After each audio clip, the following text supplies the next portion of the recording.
मन को परमानंद का द्वार खोलना नहीं आया, वो यही है अंदर है। कल चर्चा की थी कि जैसे एक मकान, उसके अंदर कमरा, कमरे के अंदर भुइंधरा, वहां बैठा हुआ है चिदानंद स्वरूप, वहां प्रवेश करना है। वो दरवाजा गुरु कृपा से प्राप्त मंत्र और नाम के निरंतर चिंतन से प्राप्त हुए ज्ञान से खुलता है, और वो तिजोरी खुली तो माला माल हो जाओगे, और वो बंद रही तो हम आपको कह रहे हैं कि इतना इतना सब कुछ है, लाखों लोग उनकी दंडवत करते हैं, वो दंडवत करने योग्य हैं, पर मन की जो स्थिति चाहिए वो नहीं है। क्यों नहीं? क्योंकि जो मन की स्थिति पहुंचाता है वो नहीं है। वो क्या है? अव्यावृत भजनार्थ। गोस्वामी जी की, तुलसीदास जी की बात बिल्कुल, आप चाहे जिस मार्ग के पथिक हो, सच्ची बात समझ लीजिए। बारी मथे घृत होए बरु, सिकताते बरु तेल, और बिनु हरि भजन न बहुतरी या सिद्धांत अपेल। बिना निरंतर भजन के बात नहीं बननी है। बहुत सुंदर वर्णन। हे मन, तुम कहीं भी हो, भागने की जरूरत नहीं। इसे बहुत अच्छे से समझा जाए। आप कहीं भी विश्व में भागकर चले जाएं, यदि भजन नहीं हो रहा तो आपका मन निर्विकार नहीं होगा, और विकारी है तो आप गंगा में खड़े होकर भी शांति नहीं पाएंगे। करोड़ों गंगा जी इस वृंदावन की रजकण की समानता नहीं कर सकती। गंगा जी भगवान के चरणारविंद का धोवन है, चरणामृत, और स्वयं प्रभु प्रेम स्वरूप प्रियालाल यहां खेलते, तो समानता कैसे हो सकती है? क्या आपको वृंदावन में जो वृंदावन का प्रभाव है अनुभव में आ रहा है? हर समय प्रेम उमगन, हर समय रूप माधुरी की छकन नहीं है। क्यों? क्योंकि नाम जप नहीं। जितना नाम जप करेंगे उतना ही प्रकाश होगा, और वो यहां आप आओ या ना आओ। कल किसी साधक ने प्रश्न किया, जब मैं वृंदावन वास की बात सोचता हूं तो मेरा भाव कम हो जाता है, क्योंकि मेरी क्षमता नहीं कि मैं यहां के गुण दोषों से अपने मन को बचा पाऊं। जब मैं दोष देखता हूं तो मेरा भाव बिगड़ता है, इसलिए दूर रहकर जब मैं वृंदावन का भाव करता हूं तो बहुत रोना आता है वृंदावन के लिए। तो आपका इस पर क्या आदेश है? वृंदावन के प्रति भाव और चिंतन बने, बस यही खास बात है। रहो दूर, वृंदावन को चिंतवन यह दीप और बार, कोटि जन्म के अघतमय काट करे उजियार। और यहां बसकर दूसरों पर दोष दर्शन करके निंदा आदि करोगे तो पतन हो जाएगा। ठीक है, तुम कभी मत आओ, दूर रहो, सत्संग सुनो, वृंदावन का भाव करो। एक दिन ऐसा आएगा कि रोकर भाग कर आओगे, तब तुम्हें वृंदावन अपने प्रभाव से प्रभावित करके चिदानंद दृष्टि देगा। खूब पहले भजन करो। ये कोई साधन भूमि नहीं है, ये सिद्ध भूमि है, ये प्रेम भूमि है। यदि आपका भाव बिगड़ता हो तो हम कह रहे भाव बनाओ। भावोत्सवेन भजताम रस कामधेनु, जैसे बने वैसे भाव बनाओ। और अगर ये भाव बन जाए कि वृंदावन के बिना हम जी नहीं सकते, तब तो हो गया। फिर क्या है? फिर कोई जरूरत नहीं। बिल्कुल बिल्कुल आप समझ लो, कोई जरूरत नहीं किसी साधन की। सब इसी भाव से ऐसे दिव्य साधन होते रहेंगे जो कोई अहंकारी कर ही नहीं सकता साधन। करो मन श्यामाजू सो नेहा, बस एक बात मान लो, हमारे माई श्यामाजू को राज मान लो, फिर आप जान जाओगे और देख लोगे इस मंत्र का क्या प्रभाव है। ये सब एक एक अक्षर मंत्र है। श्याम श्यामा प्रगट प्रगट अक्षर निकट प्रगट रस स्रवत अति मधुर बानी। ये हम जो चिल्लाते हैं ना, हमारे माई श्यामाजू को राज, ये कोई साधारण बात नहीं। देख लेना आप, इसका प्रभाव देख लेना। तुम अपने घर में रहकर ही प्राप्त कर सकते हो। तुम्हारी सामर्थ्य नहीं कि आप हर महीने 2 महीने में वृंदावन आओ। जब आपको भगवान कृपा करे, महारानी जो करुणा करे, तब आ जाओ। वृंदावन आना कोई खिलवाड़ समझते हो? अत्यंत कृपा जब होती है, जिनको वृंदा विपिन है, कृपा की नहीं की हो, तब वहां यहां आना, यहां दर्शन करना, यहां रहना हो सकता है। आओगे तो जो पाप ऐसा है वो जलाने लगेगा। कोई विरला ऐसा है जो श्रीधाम वृंदावन में निर्दोष दृष्टि करके भगवत भाव में डूबता है। नहीं, ये राजधानी है, यहां सैनिक नहीं, यहां सुभट है, सेनापति यहां है, यह सर्वत्र काम प्रहार करता है, लेकिन यहां स्वयं काम मौजूद है, क्रोध यहां मौजूद। ये जैसे राष्ट्रपति भवन की विशेष सुरक्षा, ऐसे ही ये सब भगवत पार्षद है, काम क्रोध लोभ मोह मद मत्सर इनका घेरा लगा हुआ है। ऐसे प्रवेश थोड़ी होता है चिदानंद वृंदावन धाम में। इन पर पूर्ण विजय प्राप्त वो श्यामाजू के गोरे चरणारविंद की ठसक से होती है। परम शीतल माश्रयामी, जब इन चरणों का आश्रय लेते इतनी शीतलता होती, काम आदि का कोई भी प्रभाव नहीं पड़ता। साधना करके भी इनको निष्प्रभावित नहीं कर पाया गया, और गोरे चरणारविंद की ठसक आते ही ये तिनके के समान हो गए। जो त्रिभुवन विजेता काम क्रोध लोभ है, ये तिनके के समान हो गए। सच्ची मानना, इन गोरे चरणारविंद का एक अद्भुत प्रताप है, जिनको स्वयं अखिल कोटि ब्रह्मांड नायक परात्परीश अपने वक्षा स्थल पर ऐसे प्रकट रखते हैं। हृदयर्पितम, हृदय में अर्पित ऐसे करते हैं। परम शीतलमाश्रयामी, लालजू के हृदय में उनका हम आश्रय लिए। करो मन श्यामाजू सो नेहा। और एक अंदर की बात तुम्हें बताते हैं, हमारी श्री जी कभी किसी भी अपराध पर किसी के ऊपर गुस्सा नहीं होती। इसका दुरुपयोग मत करना, क्योंकि श्री जी तो गुस्सा नहीं करती, पर लालजू भी थप्पड़िया देंगे जो ज्यादा उद्दंडता करोगे। तिनकर काल रूप में भ्राता। अर्जुन पूछ रहे हैं, कौन हो प्रभु, ये आपका विकराल रूप, इतना विस्तार, मैं थर थर कांप रहा हूं, मेरी सामर्थ्य नहीं, मैं देख सकूं, इस समय मैं बढ़ा हुआ महाकाल हूं। भगवान बोल रहे, ये हैं इनके दूल्हा, श्यामाजू के दूल्हा हैं, और कोई दूसरे नहीं हैं, दूसरों ने कोई, यही है, इनके सिवा कोई है नहीं। बड़ा हिरण्यकश्यप उछल कूद मचा रहा था, कहां तेरा भगवान, कहां भगवान, और भुजा ठोकना। जिस समय खंभा फाड़ के निकले, दहाड़ मारी तो न तेज देख पाया, न आवाज सह पाया, मूर्छित होके गिर गया, तलवार कहीं ढाल कहीं बेहोश पड़ा है। हिरण्यकश्यप स्वयं भगवत पार्षद और दिव्य सामर्थ्य से युक्त महातपस्वी। भगवान ने कहा, उठ, थोड़ी देर तो खेल ले, मेरा पार्षद है, थोड़ी देर खेल ले। खिलाते, फाड़ के फेंक दिया नाखून से। ये दूल्हा ही है इनके, और कोई नहीं है। वही अपने अंश से सब प्रकाशित होते।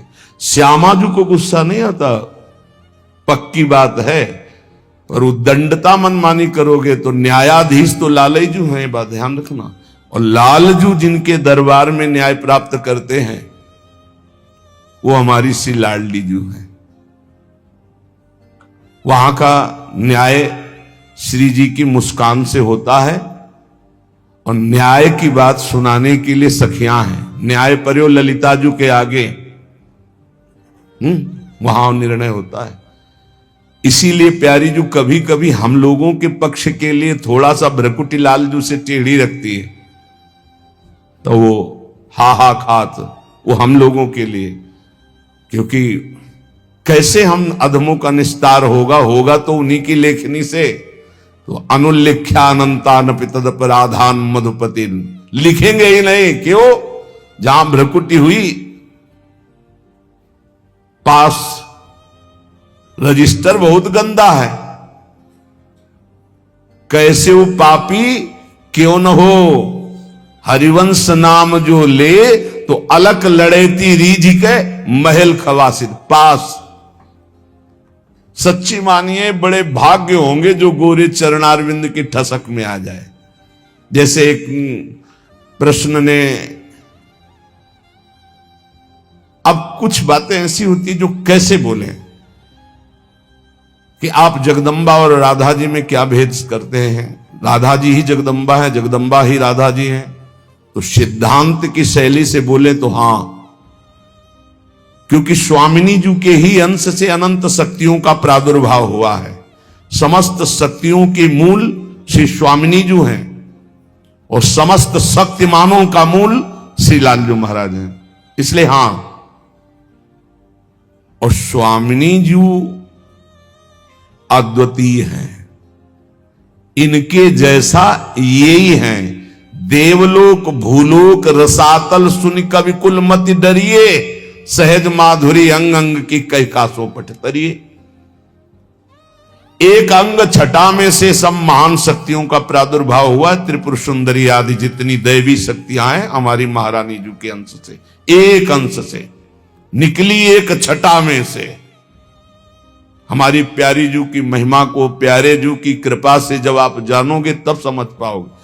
पर मान लो, अम्मा ने कहा ये बप्पा है तो मान लिए, बिना तर्क के। तुम जान भी नहीं सकते थे कि तुम्हारे बाप कौन है, तुम्हारी मां ही बताई। मां को ही परिचय है सही माने में कि पिता कौन है, तो बताया। हमने कभी संशय नहीं किया और जीवन भर मान लिया हमारे बाप जी हैं। ऐसे गुरु हमारी मां है। तो हमारे असली जनक कौन है, ये गुरुदेव रूपी मां बताती है। तो मान लो, उसमें तर्क मत करो। मंत्र मूलम गुरु वाक्यम, ये तेरा मेरा मत करो, नहीं समझ पाओगे।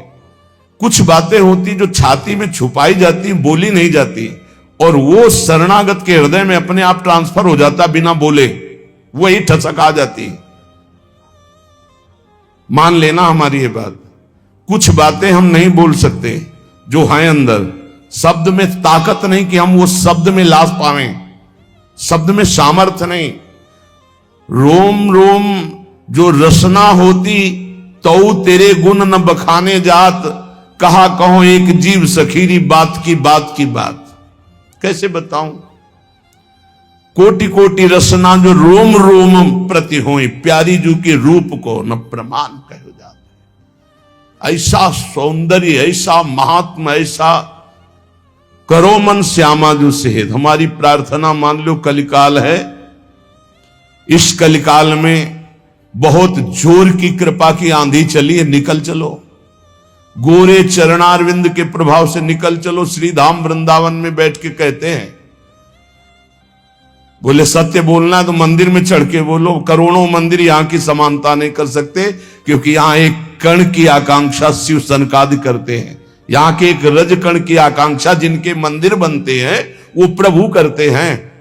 औरों की तो बात जाने दो, जिनके चरण रखने की चौकी को ये सब नमस्कार करते। ध्येयम सदा परिभवंगम अभीष्ट दोहम तीर्थास्पदम शिव विरंत्यनुतम शरण्यम। वो स्वयं प्रभु प्रिया चरण रज जान के लुठत रसिक सिरमौर। तो यहाँ के समान हम यहां बैठ के बोल रहे हैं।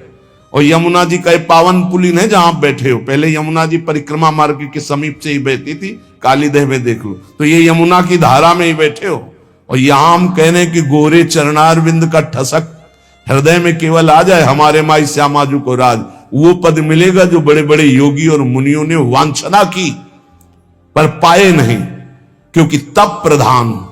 और यहां ना हमारे पास तपस्या न साधना है, हम जैसे हैं श्यामाजू के हैं, बस इस बात से मिल जाएगी। भगवत ऋषि जी महाराज कह रहे,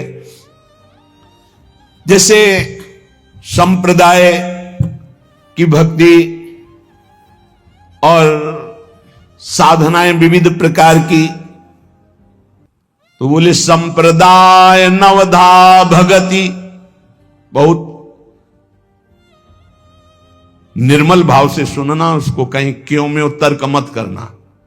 संप्रदाय नवधा भगति वेद ये सुरसरी नीर, ललिता सखी उपासना यह सिंहिन को छीर। जो सिंहिन को छीर रहे कुंदन के बासन, कै बच्चा के पेट और घट करे विनाशन। भगवत नित्य विहार परे सबही के पर्दा, रहे निरंतर पास रसिक बर सखी संप्रदा। भगवत ऋषि जी कह रहे, जो और भक्ति के संप्रदाय नौदा भक्ति का विशेष स्वरूप है, वेद के सिद्धांत है, ये सब गंगा की धारा है, जो चाहो डुबकी लगा लो। बोले ये सखी भाव की उपासना, वृंदावन नित्य विहार रस की भावना, बोले सिंघनी का दूध है। ये सिंघनी का दूध या तो कुंदन के बासन में, स्वर्ण के पात्र में रुकता है, या केवल बच्चा के पेट में और दूसरे की जगह रुकता नहीं। चाहे जैसा मोटा पात्र हो, छेद कर देगा, उसमें सामर्थ्य है। और किसी को पिला दोगे तो किसी के सामर्थ्य नहीं पचा सके, दो ही पचा सके, या स्वर्ण का पात्र और या सिंघनी का बच्चा। तो क्या बनना है? स्वर्ण का पात्र तो बन ही नहीं सकते, ललिता विशाखा आदि की स्थिति साधना के द्वारा प्राप्त कर लो, किसी के बस की बात नहीं। तो बोले बच्चा बन जाओ। बच्चा क्या होता है?